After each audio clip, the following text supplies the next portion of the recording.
Guatemala capturan a Yosari Yasmín Valle, hija de Arnulfo Valle, por presunto asesinato. Autoridades investigan si el cuerpo encontrado en Puerto Cortés es de la joven Yorleni Alas, desaparecida días atrás. Jefe del Estado Mayor Conjunto defiende ascensos militares y los califica como reconocimiento a la trayectoria.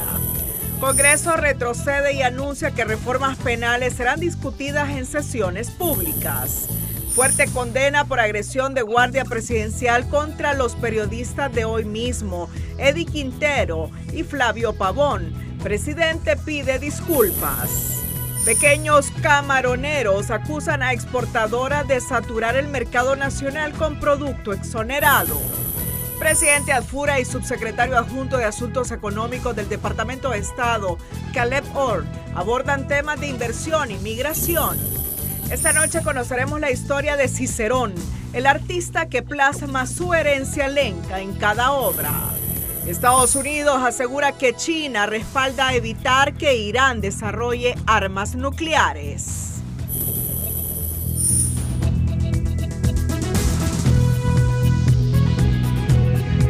Este es su noticiero TN5 Estelar con Renato Álvarez y Cristina Rodríguez. El secretario de Seguridad, Gerson Velázquez, manifestó que la captura de Yosari Yasmín Valle Aguilar, hija de Miguel Arnulfo Valle, miembro de la estructura de los Valle, se registró en Guatemala, ya que tenía una orden de captura pendiente por el delito de asesinato contra 3 personas. Es una persona que, si bien es cierto, es una generación joven, es una hija de uno de los miembros de esta estructura, de los que estuvo extraditado o está extraditado, que fue capturada en Guatemala porque tiene una orden de captura vigente en Honduras por el delito de asesinato contra 3 personas, que es un hecho que ocurrió en el año 2016 en esta zona occidental del país. Entonces, lo que hoy ocurrió fue que la policía guatemalteca, en conjunto con la Policía Nacional de Honduras, se establecieron las coordinaciones para capturarla y traerla al territorio nacional para presentarla a los juzgados correspondientes. La joven, que permanecía prófuga de la justicia, según las autoridades, se identificaba como guatemalteca con el nombre de Mónica Lucía Hernández. Buenas noches, Honduras. Bienvenidos a la emisión de este jueves 14 de mayo. La noticia del día es presentada por Claro. Más velocidad con Claro Fibra. Recibí 800 megas por solo 1,100 lempiras.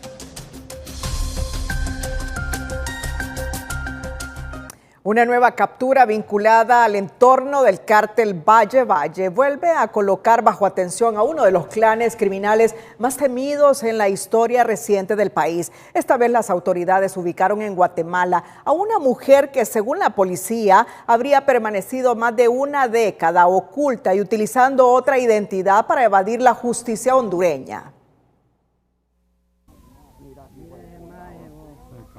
12 años después de haber huido hacia Guatemala para evadir la justicia hondureña por un triple asesinato, la Policía Nacional confirma la captura de Yosari Yasmín Valle Aguilar, hija de Miguel Arnulfo Valle, uno de los históricos cabecillas del cártel Valle, estructura criminal cuyos líderes fueron extraditados y condenados en Estados Unidos por narcotráfico.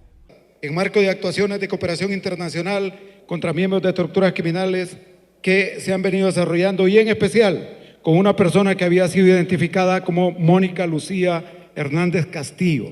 La Policía Nacional de Honduras movió sus equipos especialistas en dactiloscopía para hacer la individualización e identificación, y es así que pudimos identificar que Mónica Lucía Hernández Castillo era una persona hondureña que tiene orden de captura por sendos asesinatos. Las investigaciones señalan que durante todo este tiempo la hondureña permaneció oculta bajo una identidad falsa. En Guatemala se hacía llamar Mónica Lucía Hernández Castillo, un cambio de nombre y apellidos con el que buscaba borrar cualquier rastro del poderoso apellido Valle, vinculado desde hace años al crimen organizado en el occidente del país. En marco de actuaciones de cooperación internacional contra miembros de estructuras criminales que se han venido desarrollando, y en especial con una persona que había sido identificada como Mónica Lucía Hernández Castillo. La Policía Nacional de Honduras movió sus equipos especialistas en dactiloscopía para hacer la individualización e identificación, y es así que pudimos identificar que Mónica Lucía Hernández Castillo era una persona hondureña. Sobre Valle Aguilar pesa una orden de captura por el asesinato de Germán Antonio Domínguez Ortiz, Óscar Miguel Domínguez Ortiz y María Fernanda Pascual Muñoz. Tras su captura en Santa Catarina Pinula, Guatemala, fue entregada a autoridades hondureñas en la frontera de Corinto, Omoa, y posteriormente presentada ante un juez con jurisdicción nacional. Allá las autoridades guatemaltecas contribuyeron grandemente, ¿verdad?, en esa coordinación para poder proceder a la captura de esta señora, que incluso tenía órdenes de captura aquí en Honduras y aun cuando se había cambiado aparentemente de nombre. El tribunal le dictó detención judicial y ordenó su traslado a la Penitenciaría Nacional Femenina en Támara Francisco Morazán. La encausada quedó con detención judicial. La audiencia inicial quedó agendada para el martes 19 de mayo a las 8:30 de la mañana, momento procesal oportuno para evacuación de medios de prueba. Con la captura de Yosari Valle, las autoridades vuelven a poner bajo la lupa a uno de los clanes criminales más conocidos en la historia reciente de Honduras.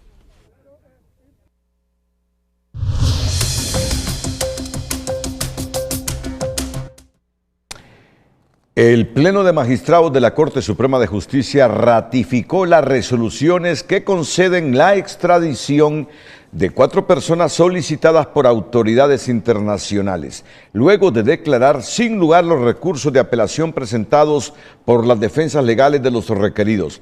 Entre los casos confirmados figura el de Zacarías Antunes Padilla, solicitado por la justicia de Estados Unidos por el delito de asesinato; Francisco Alfonso Sánchez, requerido desde Argentina por el delito de lesiones graves, así como Mario Roberto Flores Mejía y el ciudadano estadounidense Roscoe Silvestri Macmillan, acusado de fraude electrónico, fraude postal y evasión.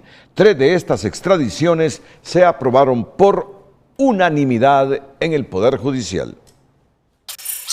La Agencia Técnica de Investigación Criminal intervino este jueves en el Hospital Escuela para investigar la posible fuga de fentanilo en las áreas de farmacia y almacén. Los agentes realizan una auditoría de inventarios y recetas para determinar si hubo desvío irregular de este potente fármaco de uso delicado. Sí, o sea, ellos vinieron y pidieron que nosotros les dijéramos cómo era el manejo de la droga aquí dentro del hospital.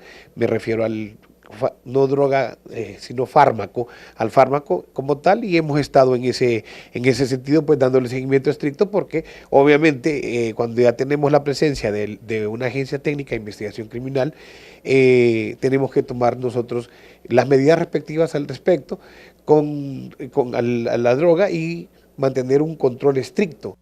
La dirección del Centro Asistencial aseguró que colaborará plenamente con el Ministerio Público para esclarecer los hechos.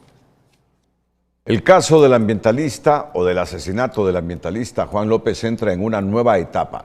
El Ministerio Público amplió el requerimiento fiscal contra el exalcalde de Tocoa, Adán Funes, incorporando el testimonio de un testigo protegido que, según la Fiscalía, revelaría detalles sobre un supuesto pago para ejecutar el crimen. La acusación busca sostener la tesis de un asesinato planificado contra uno de los defensores ambientales más visibles del Bajo Aguán. El Ministerio Público amplió requerimiento fiscal para el exalcalde de Tocoa, Adán Funes, incorporando el testimonio de un testigo protegido que asegura haber escuchado la conversación en la que supuestamente se ofrecieron 200,000 lempiras para asesinar al ambientalista Juan López. Obviamente que hay testigos protegidos, hay otros testimonios, hay vaciados telefónicos, hay escuchas, entre otras pruebas que son parte del juicio y que el pueblo hondureño las podrá ir conociendo a medida que se vaya desarrollando el mismo.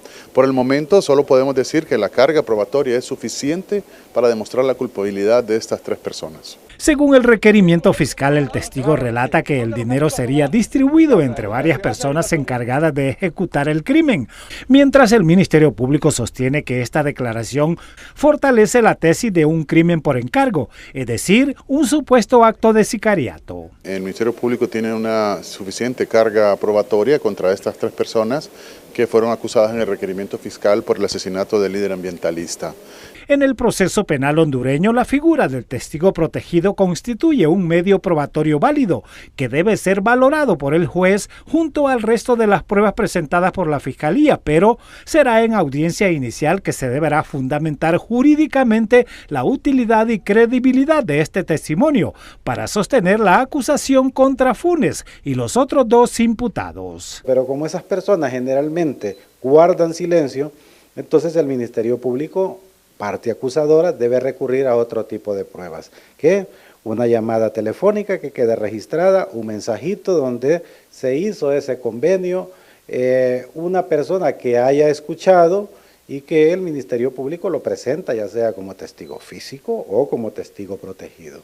El Ministerio Público, si tiene el testigo, pues lo tiene que presentar en la audiencia inicial y, ¿verdad?, hacerle un interrogatorio, pues, fehaciente y suficiente como para convencer al juez que en realidad este testigo es útil, ¿verdad?, que le sirve en el proceso. El caso Juan López toma dimensiones políticas y criminales. La Fiscalía busca demostrar que detrás del asesinato existió una estructura organizada para silenciar a uno de los rostros más visibles de la defensa ambiental en el Bajo Aguán.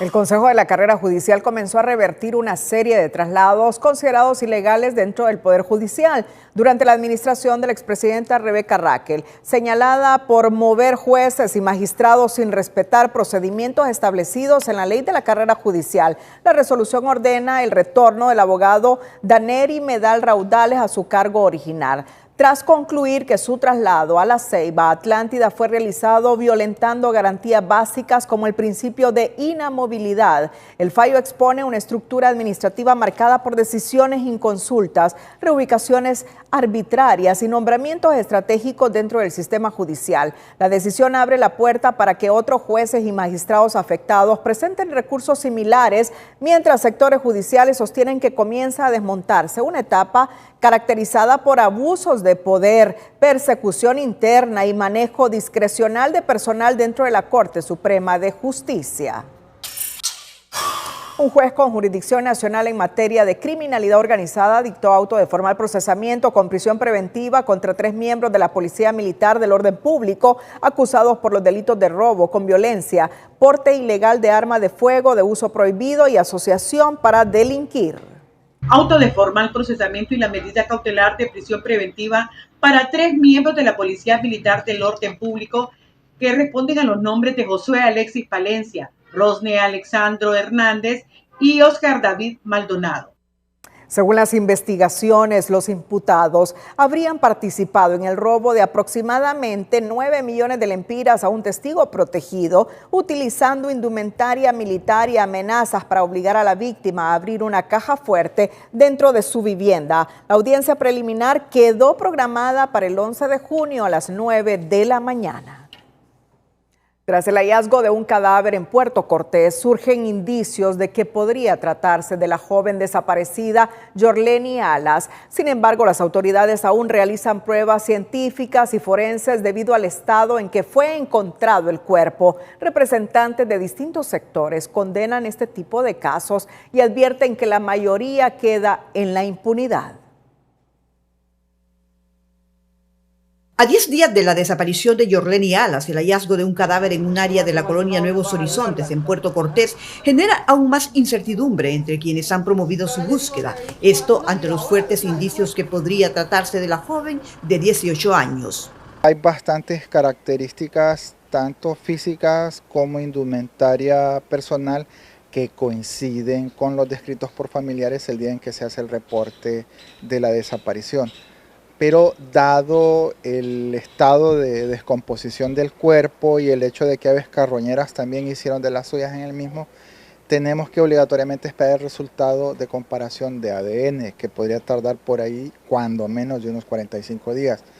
El cadáver se encontró a inmediaciones de la misma zona donde abandonaron supuestamente a la hermana de la joven víctima de algunos delitos, hecho que ya reporta la captura de un hombre que este jueves compareció a audiencia inicial en los juzgados de Puerto Cortés. Él está enfrentando la audiencia inicial en los juzgados de Puerto Cortés, pero por este caso, por el caso de violación y robo en perjuicio de otra menor de edad, hermana supuestamente de la osamenta que fue encontrada. Y no se le puede vincular a él en estos momentos, en este segundo hecho, en vista que hay que agotar todos estos procedimientos científicos para poder vincularlo.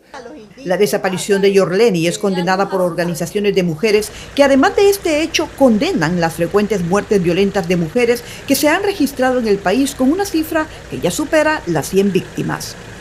El nivel de saña. Estos últimos días hemos conocido noticias horribles. La mujer que fue encontrada en San Antonio de Cortés también necesita una respuesta. Recientemente tenemos otra noticia de personas que han sido quemadas también y se han encontrado asesinadas. Por tanto, la forma en cómo se está asesinando a las mujeres es horrible. Y lo que más lamentan es que en la mayoría de casos aún no hay respuestas. Al igual, demandan acciones para contrarrestar esta situación. Es un proceso y como proceso tiene dos grandes espacios. El espacio de prevención, en lo cual no estamos haciendo mayor cosa no se está y el espacio de justicia, donde tampoco se está haciendo mucho porque es el 95% de impunidad. Estamos cojos en las dos áreas. Ni estamos previniendo, ni estamos dando justicia. De no tomarse acciones efectivas indican que este flagelo proseguirá, en medio de que los operadores de seguridad y justicia dicen que se ejecutan las investigaciones pertinentes que cuestionan diferentes actores sociales. Momentos de tensión vivieron Víctor Fernández, director del Movimiento Amplio por la Dignidad y la Justicia, y la doctora Ligia Ramos, cuando regresaban de San Francisco Locomapa Yoro tras participar en una brigada médica. En conferencia de prensa, ambos denunciaron que fueron seguidos por hombres en motocicleta hasta ser acorralados por una multitud. ¿Acompañó en esta diligencia? El director del Movimiento Amplio por la Dignidad y la Justicia, Víctor Fernández, y la doctora Ligia Ramos fueron retenidos a la fuerza por hombres en motocicletas en la comunidad de San Francisco, poblado de Tolupanes en Yoro. El grupo de personas no actúa solo, denunció Fernández y señala responsables.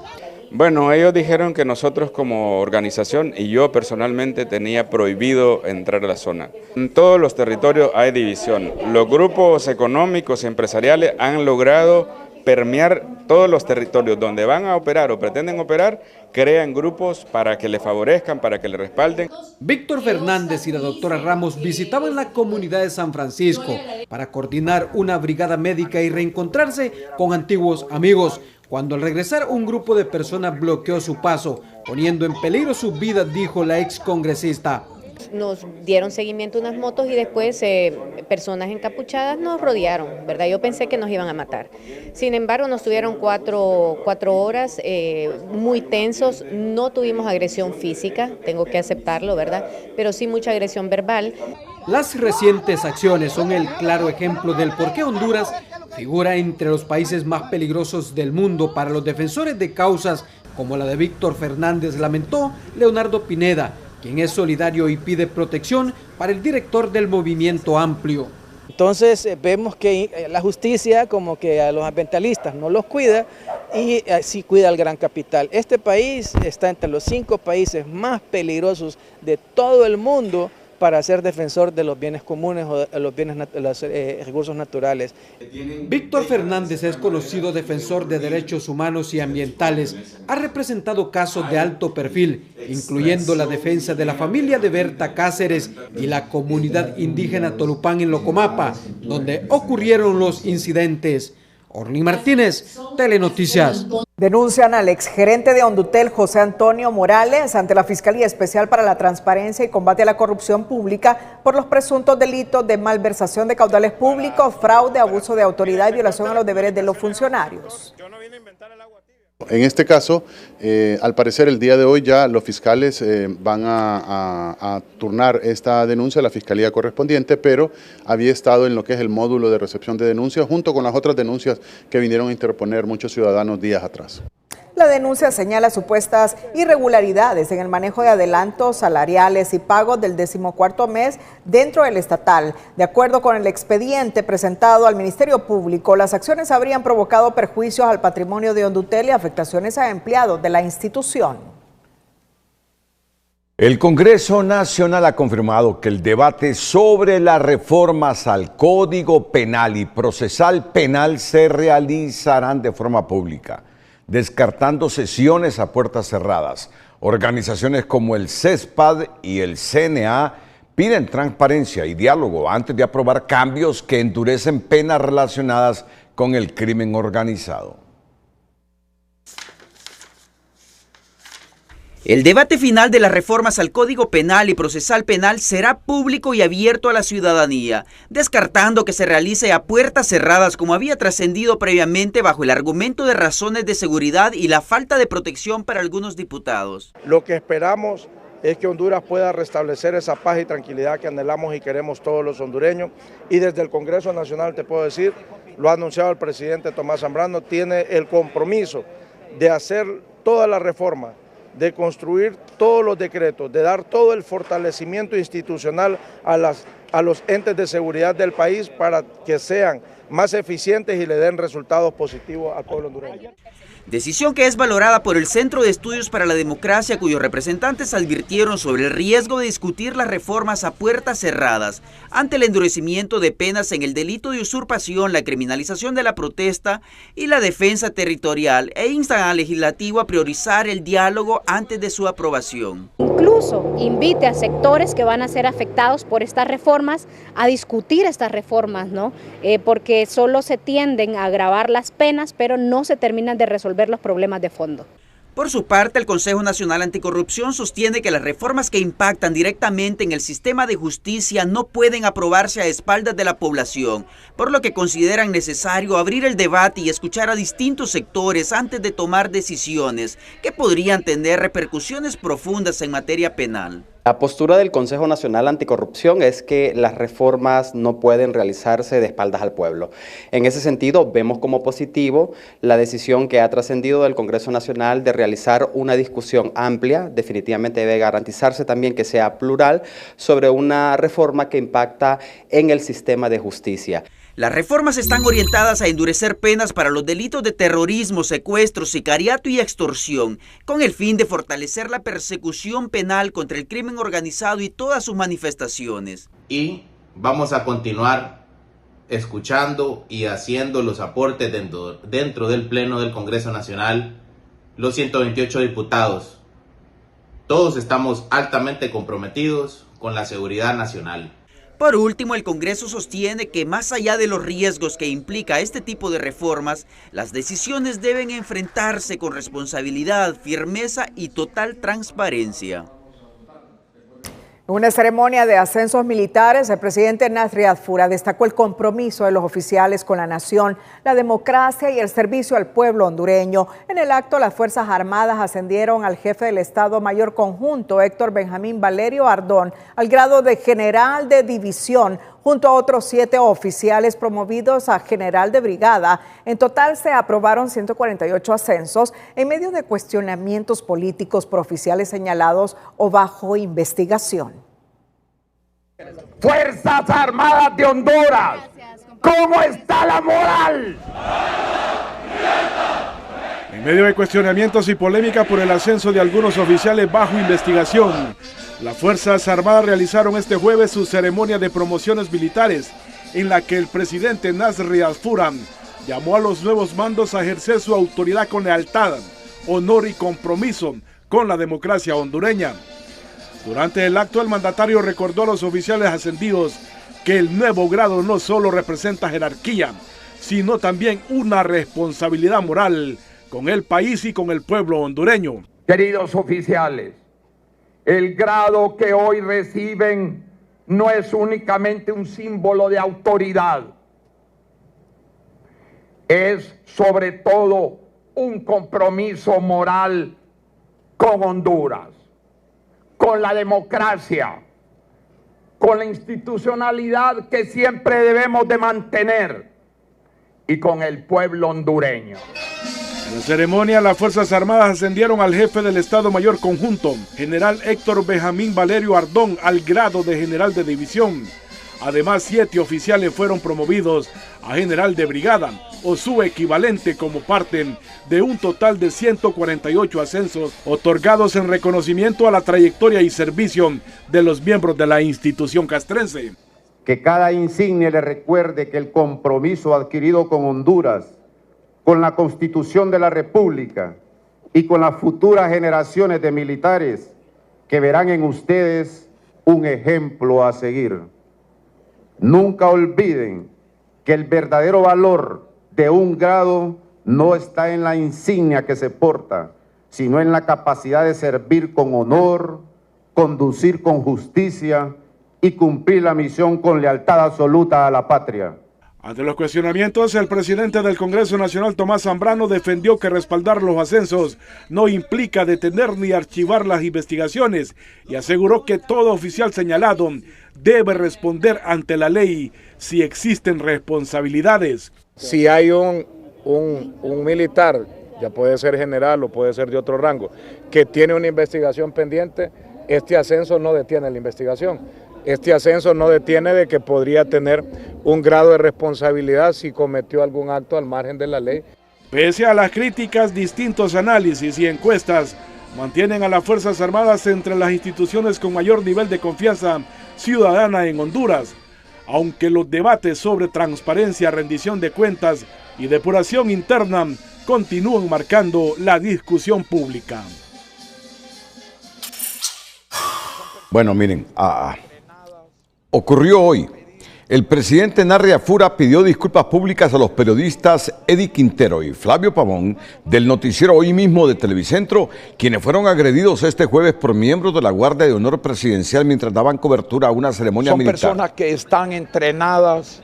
Yo quiero pedir, no es ninguna excusa la que estoy dando, pero sí, nuevamente repito, 1000 disculpas, Flavio Pavón, Heidi Quintero, y aquí las espero en la oficina, a todos los periodistas, ¿verdad? Que Dios los bendiga, panameño, a todos, 1000 disculpas, que ustedes estén bien y estén bien sus familias bendecidas. Eddie Quintero, pido disculpas, Eddie Quintero, somos seres humanos y cometemos errores, ¿verdad? Ok, pero aquí estoy yo pidiendo las disculpas.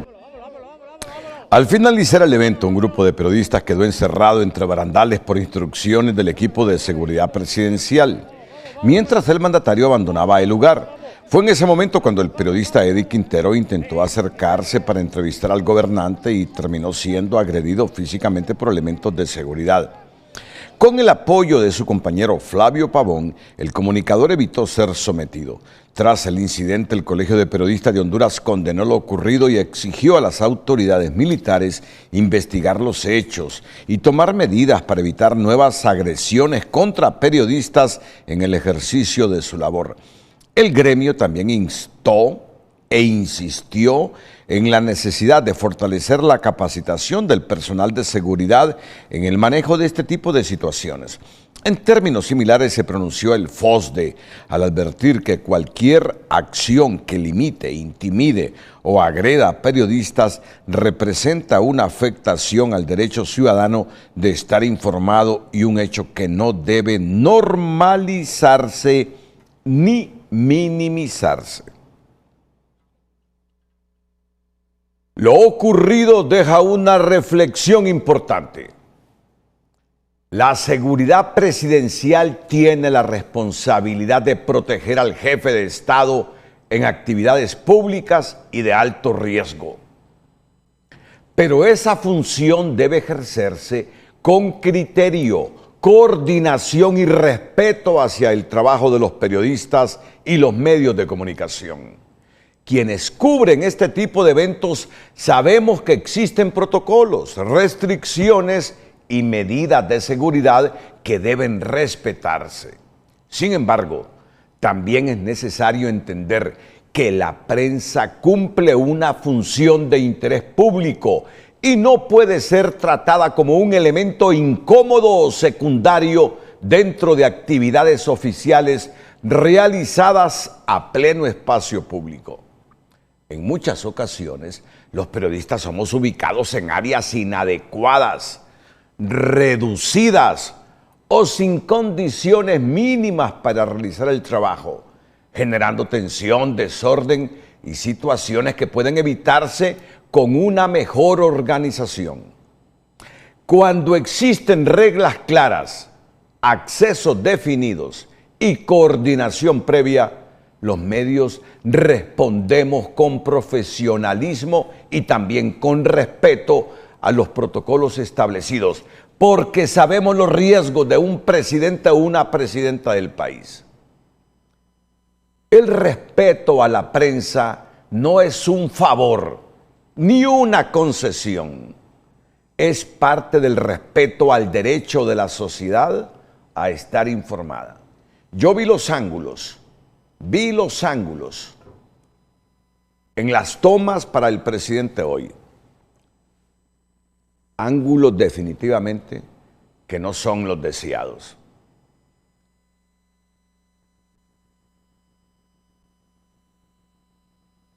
Hay que respetar a la prensa.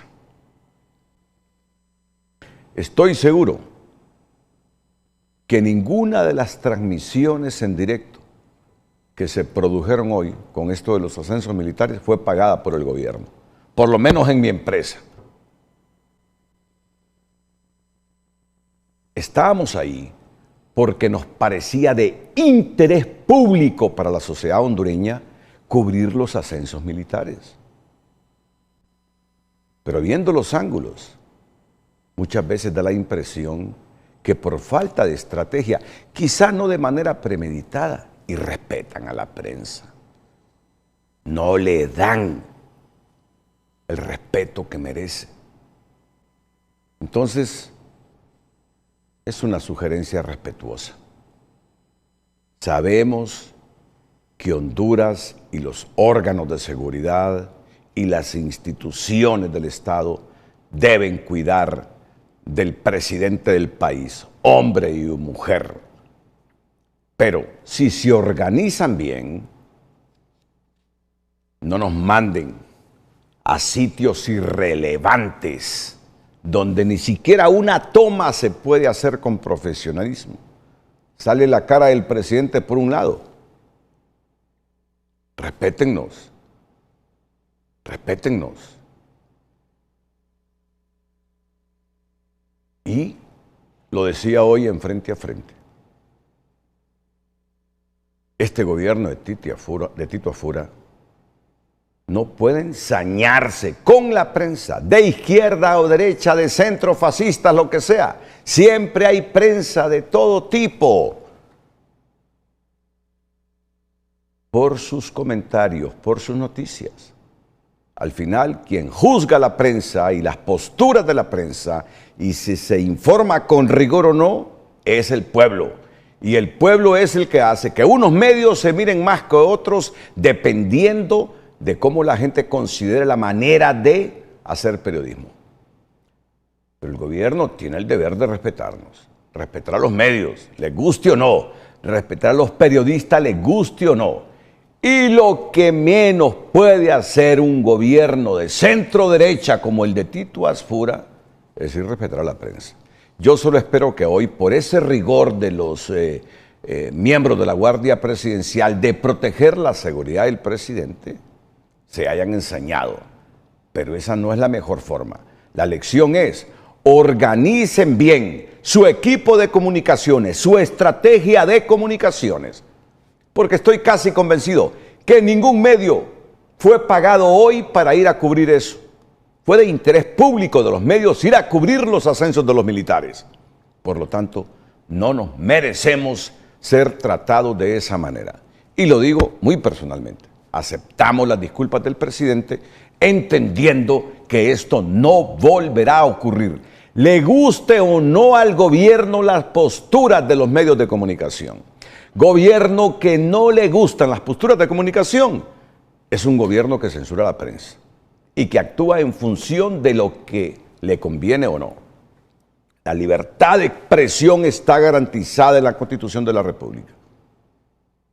Ahí está garantizada la libertad de expresión. Y eso significa tolerancia con el criterio. La libertad de prensa está garantizada en la Constitución. Eso significa que el gobierno debe respetar lo que dice la Constitución, indistintamente de la opinión de los medios y de los periodistas.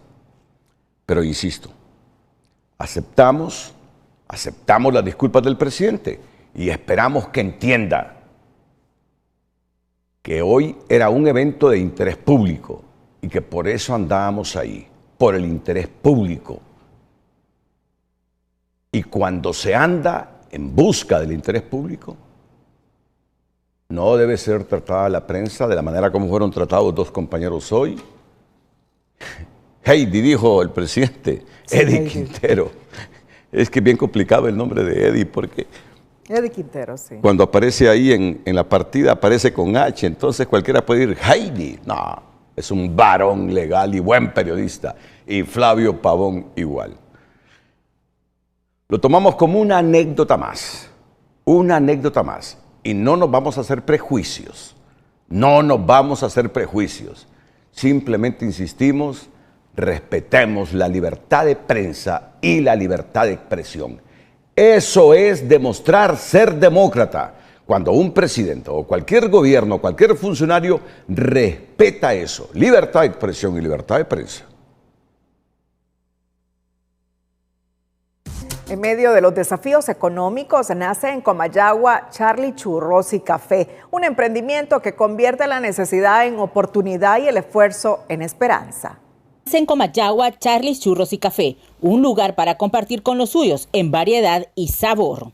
Pues este emprendimiento surge como todo emprendimiento por la necesidad de apalear un poco la cuestión económica, ¿verdad? Tenemos un amplio menú, vendemos desde cafés helados, ice caramel, vendemos cafés calientes, expreso, cappuccino, latte, tenemos también chocolate caliente que es muy rico, tenemos unas especialidades ahí, un chocolate de la abuelita le llamamos nosotros, y pues nuestra especialidad son los churros españoles, tradicionales, bien crujientitos, sabrositos, fresquitos.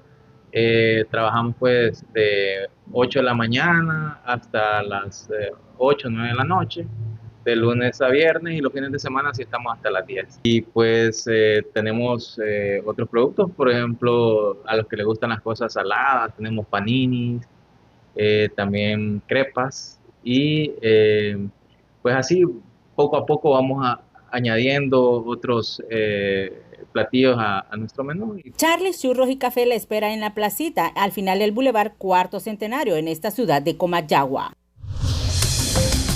Su reciente visita a El Salvador para promover inversiones de energía y tecnología, el subsecretario de Asuntos Económicos de Estados Unidos, Caleb Orr, sostuvo este jueves un encuentro clave en Casa Presidencial con el presidente Nasriad Fura. En la reunión, en la que también participó la encargada de negocios, Colin Hoy, se abordaron proyectos de infraestructura y el fortalecimiento de la seguridad jurídica para atraer capital extranjero hacia Honduras.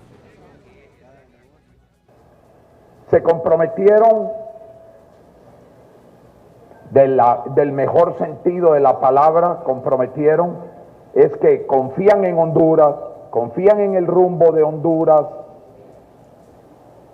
atraer inversión americana a Honduras y poder asegurar un futuro mejor y una fuerza y una unidad entre los dos países. Nuestro socio comercial más importante. Entonces yo creo que hay un camino por delante que recorrer con oportunidades. Asimismo, la mesa de trabajo incluyó temas claves de la agenda bilateral como la seguridad nacional y la política migratoria, con especial énfasis en la estabilidad de los hondureños amparados bajo el TPS. El mandatario destacó que el respaldo de los enviados estadounidenses fortalece la imagen del país ante los organismos financieros internacionales, facilitando nuevos acuerdos y posibles desembolsos económicos. Y también el tema de migración TPS, dentro de toda la normativa que ellos tienen y las políticas del presidente Trump, que las entendemos y las respetamos, también estamos hablándoles a ellos del tema migratorio. Este acercamiento de alto nivel genera expectativas en el sector económico, ya que el gobierno confía en que la promoción de Honduras como destino seguro para la inversión estadounidense comience a generar resultados en áreas estratégicas como la energía y la infraestructura. Sobre esta visita se ha pronunciado la Embajada de Estados Unidos en Honduras. El subsecretario Orr encabezó una delegación de agencias económicas del gobierno de Estados Unidos, incluido el director ejecutivo de DFC-CEO, Ben Black, para reunirse con el presidente de Honduras, Nasri Adfura. Honduras es un socio cercano de Estados Unidos en materia de seguridad y de industrias nearshoring. El presidente Adfura es un empresario que comprende la importancia del crecimiento del sector privado y de la inversión en infraestructura, y su liderazgo orientado a resultados está posicionando a Honduras para el éxito. Estados Unidos está impulsando inversiones en infraestructura crítica, energía y cadenas regionales de suministro, donde las empresas estadounidenses pueden expandirse, fortalecer nuestra alianza e impulsar un crecimiento económico compartido. En otra temática, pequeños productores de camarón denuncian que empresas exportadoras con exoneraciones fiscales están vendiendo producto en el mercado nacional, generando, según ellos, competencia desleal en medio de la crisis provocada por la pérdida del mercado de Taiwán. Las autoridades aseguran que el sector está regulado y que algunas de esas ventas podrían estar permitidas por ley, aunque afirman que investigarán las denuncias. Grandes empresas exportadoras con exoneraciones fiscales están inundando el mercado nacional con camarón, generando competencia desleal, denuncian los pequeños productores.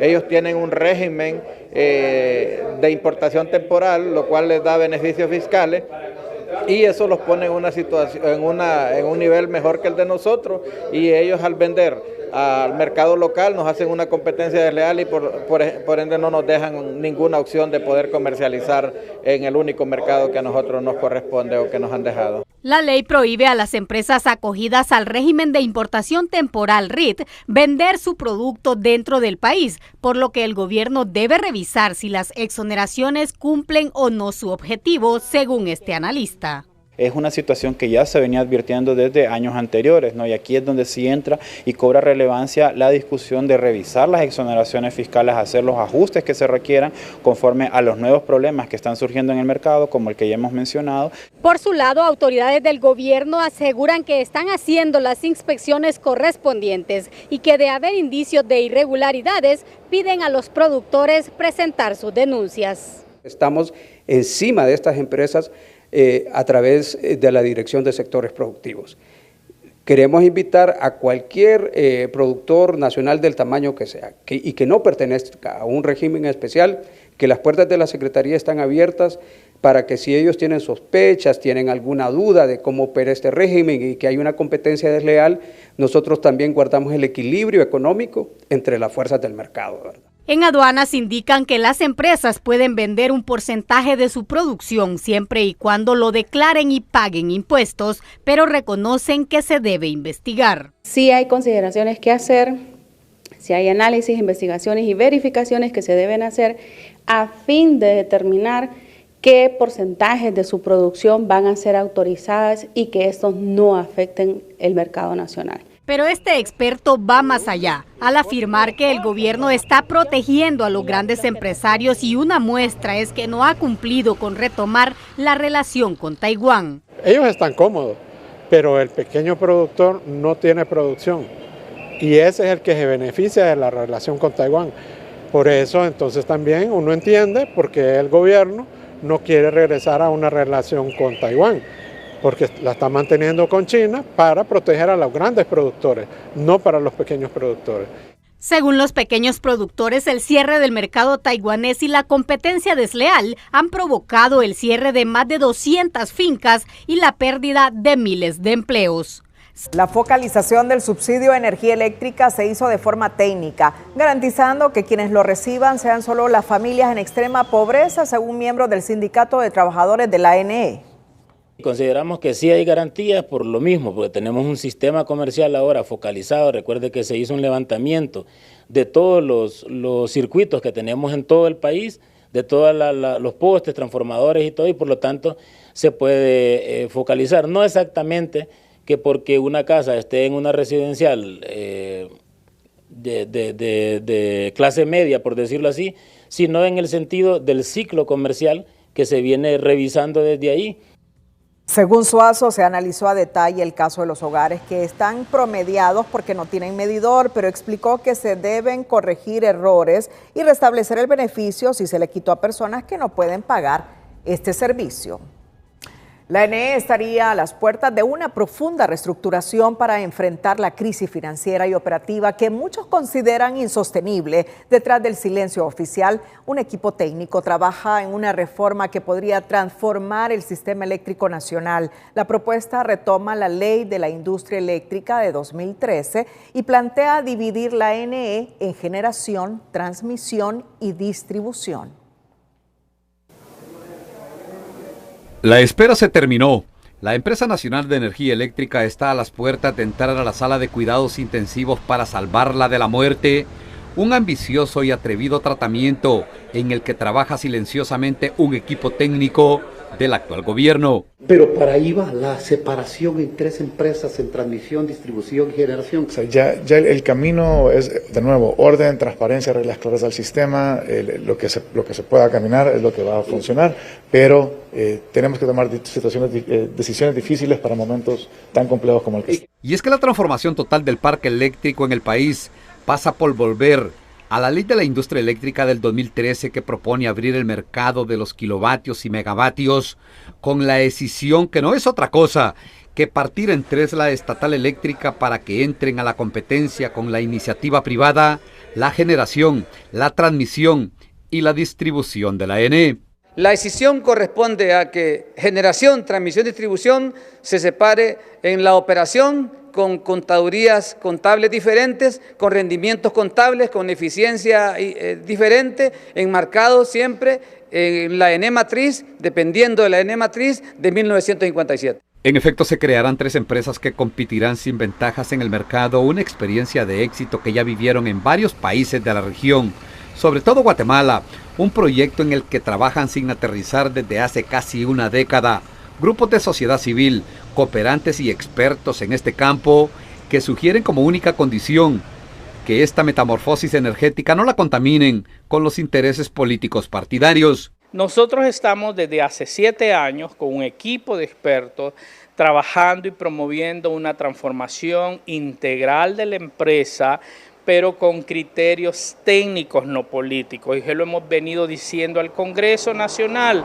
Un cambio radical en la estatal eléctrica que despierta el fantasma de la privatización, rumor o temor que desmienten los promotores de la decisión o fragmentación en tres piezas de la ANE.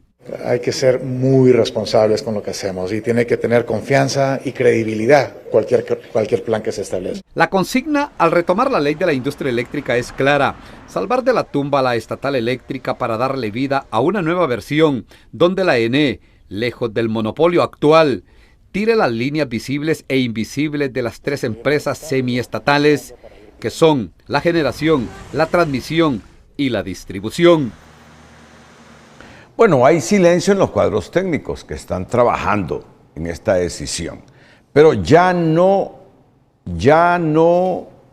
es desconocido para nadie que el gobierno de Narria Fura va a hacer la decisión en la Empresa Nacional de Energía Eléctrica.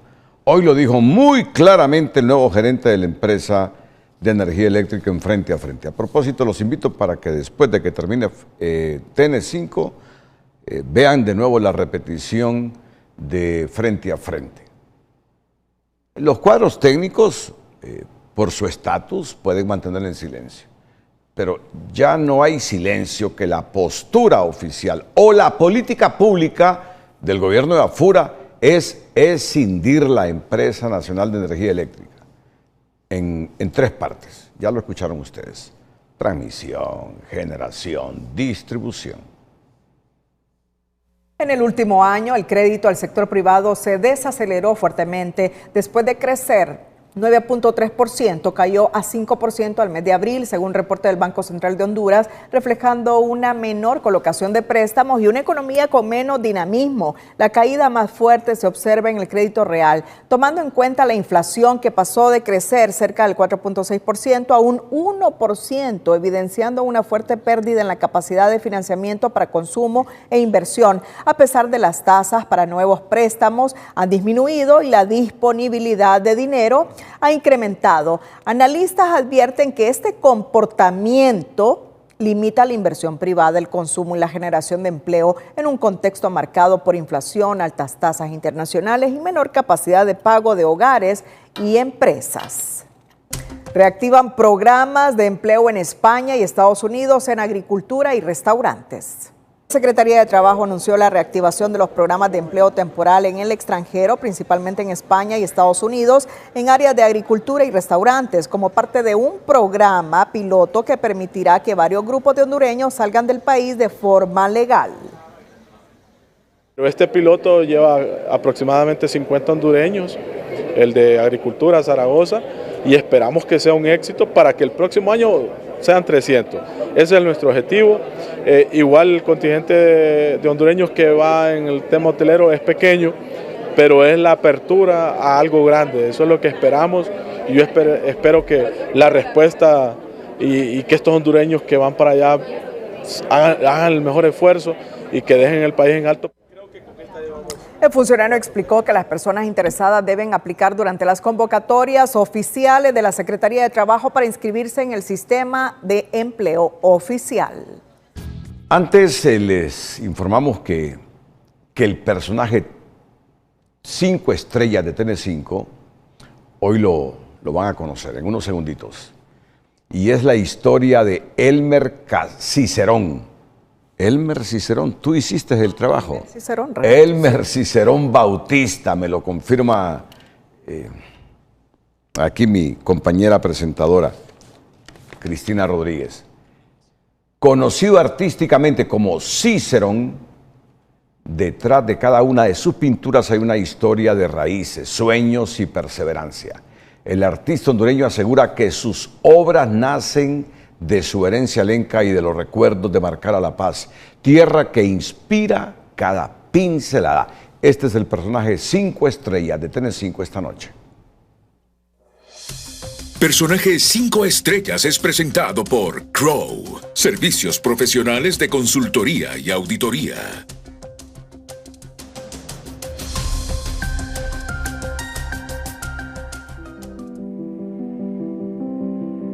Detrás de estas pinturas cargadas de color, fuerza y emoción hay más que arte. Existe la historia de un hondureño que convirtió sus raíces en identidad y sus recuerdos en inspiración. Se trata del pintor Elmer Cicerón Bautista, conocido artísticamente como Cicerón, quien asegura que cada obra nace de su herencia lenca, de las montañas y memorias de Marcala La Paz y de un sueño que lo acompaña desde niño, llevar el alma y los colores de Honduras al mundo a través de cada pincelada. Bueno, Cicerón es el artista, como le digo yo, el genio nacido en Honduras para el mundo. De Marcala La Paz, un lugar que yo amo tanto, ¿verdad? Siempre digo que soy el último príncipe lenca. A los 15 años dejó su natal Marcala persiguiendo un sueño que muchos veían imposible. Con una maleta llena de ilusiones, llegó a Tegucigalpa, donde comenzó a moldear su vocación en la Escuela Nacional de Bellas Artes y más tarde perfeccionó su talento en la Academia Nacional de Artes Plásticas Rafael Rodríguez Padilla en Guatemala. Cicerón recuerda que abrirse espacio en el mundo del arte y de la cultura estuvo lleno de obstáculos, sacrificios y puertas cerradas. Yo vine a Tegucigalpa para estudiar de 15 años y era entre el dolor y de despegarse, de desarraigarse de su lugar natal, y además de eso, pero también está el sueño de decir, no, yo quiero salir adelante, pues hay sufrimientos en el camino, ¿verdad? Más en el arte y la cultura es muy difícil, más en nuestros países que latinos es bien complicado. ¿Por qué? Porque no creemos en nosotros mismos, y ahí es donde está el secreto es creer, luchar y soportar un poco el tiempo. Con disciplina, sacrificio y más de 3 décadas de trayectoria, Cicerón logró abrirse camino más allá de las fronteras de Honduras. Su gran salto internacional llegó en 2019 cuando expuso por primera vez en Nueva York, una experiencia que marcó su vida y confirmó que su arte podía trascender culturas y fronteras. Ese fue como de esos sueños realizados, ¿verdad? De decir, ya estoy en la Gran Manzana, ya estoy en la meca del arte. Fue una gran exposición que tuve. La otra exposición y gran experiencia fue París. Expuse en la Sorbona, que es la universidad más antigua del mundo.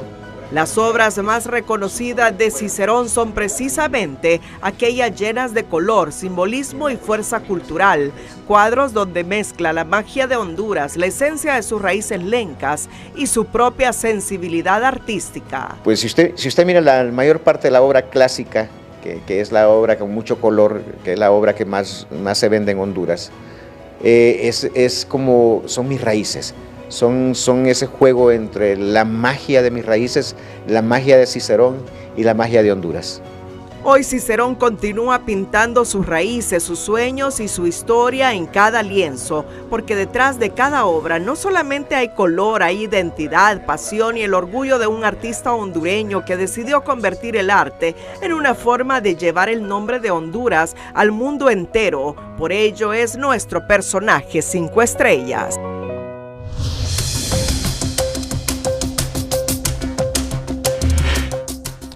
Bueno, no vayan a creer que es un error ortográfico nuestro. Yo cuido eso, los errores ortográficos. Sí, porque me preguntó, Cicerón es con S, le digo. Porque sé que Marco Tulio Cicerón es uno de los más grandes retóricos y estilistas de la prosa en latín de la República Romana en el 106 a.C.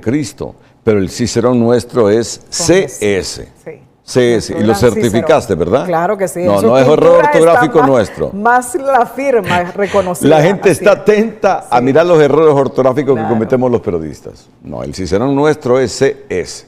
Esa es su firma. Bueno, a propósito de que estamos hablando de noticias internacionales, el comunicado oficial de la Cancillería respecto a lo que desde hoy es la política exterior del país referente a los grupos como Hamas en Palestina, la Guardia Revolucionaria en Irán, Hezbollah en el Líbano, hutíes. Esta es la política exterior de Honduras.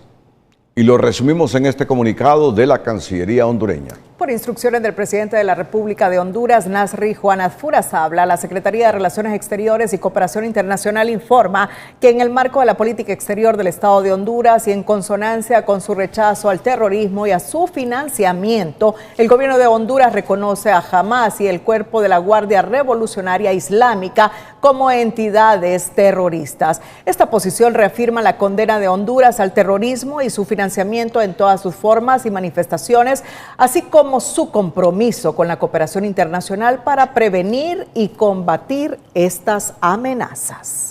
En Honduras, Catherine Pognat reveló este jueves un primer encuentro de cortesía con la canciller Mireya Agüero y con Cosette López Osorio, a quien identificó como la embajadora designada de Honduras ante dicho organismo regional. Aunque la Cancillería aún no oficializa el nombramiento, la publicación de Pognat reafirma la intención del gobierno de posicionar a López Osorio en este cargo estratégico, destacando su perfil en la defensa de los procesos democráticos tras su rol en los pasados comicios electorales. Con esta reunión, la OEA ratifica su posición o su disposición de continuar fortaleciendo la cooperación y el diálogo con el Estado hondureño. Hola, ¿qué tal? Qué gusto saludarles. Este 15 de mayo, de forma oficial, ha iniciado la temporada de huracanes 2026 en la cuenca del Pacífico, y esta es la lista de 21 nombres porque estará una temporada marcada por abundante cantidad de fenómenos formándose y que puede andar entre 18 y 21 fenómenos con nombre que se formen. ¿Producto de qué? Vamos a la siguiente imagen. Producto de la presencia del fenómeno El Niño, que puede ser un super El Niño según las proyecciones y mantendrá muy cálidas las aguas del Pacífico, y justamente este gráfico está ilustrando que se ha adelantado el fenómeno y esperamos un impacto ya para el mes de julio, agosto, septiembre. No, va a comenzar el próximo mes de junio, así como lo escucha. Y mire este mapa de estas últimas 24 horas. Así está Centroamérica en su parte alta, Honduras ardiendo, El Salvador, Guatemala, Belice, la península de Yucatán, Nicaragua y solamente Panamá y Costa Rica, que no están reportando ya puntos o focos de calor porque ahí está lloviendo. Y por supuesto que esa cantidad de incendios forestales en nuestro país nos tiene con un monóxido de carbono por todo lo alto. Estamos pues respirando muy mal, la calidad del aire medida está pésima, así que siga protegiéndose. Como también en el sur, protéjanse porque de 42 grados nos vamos a 45 grados. Una impactante temperatura cerca de San Lorenzo para estas próximas 24 horas, cierre de semana, este viernes. Y en el resto de municipios van a 39, 40, aquí en el centro entre 33 y 34, 35 en la zona oriental, hasta 35 en el Valle de Sula, 36 en puntos del occidente del país, con índice ultravioleta que precisamente hacia el corredor occidental se mantiene bien elevado a 14, 13 y 12 en otras áreas del país. Una humedad relativa de 84 en la parte oriental, baja al centro a 23. En zonas cafés no esperemos lluvias, pero hay una leve probabilidad de chubascos, específicamente en el departamento de Gracias a Dios y un poquito del departamento de Colón. Nos acercamos y vemos las posibilidades, ahí va las probabilidades a 3, 4, 5 de la tarde, llegando a un 90% de posibilidades de lluvias en ese punto. En el resto no se alegre, ahí quedamos todavía secos. 1.8 metros de altura máxima en el litoral Caribe y a la salida del Golfo de Fonseca esperando 1.9. Tome en cuenta este pronóstico y cuídese mucho, siempre queremos como televidente y no como noticia. Que la pasen bien. Cerramos la emisión estelar con las 5 de TN5. Feliz noche. Sí. Las 5 de TN5 son presentadas por Hospital Clínicas y Óptica Santa Lucía. Disfruta del sol sin reflejos con lentes polarizadas Experio. Visítanos en Hospital Clínica y Óptica Santa Lucía. Calidad internacional a tu alcance. En Guatemala capturan a Yosari Yasmín Valle, hija de Arnulfo Valle, por presunto asesinato. Jefe del Estado Mayor Conjunto defiende ascensos militares y los califica como reconocimiento a la trayectoria. Fuerte condena por agresión de guardia presidencial contra los periodistas de Hoy Mismo, Eddie Quintero y Flavio Pavón. Presidente pide disculpas. Pequeños camaroneros acusan a exportadoras de saturar el mercado nacional con producto exonerado. Autoridades investigan si el cuerpo encontrado en Puerto Cortés es de la joven Yorleni Alas, desaparecida días atrás.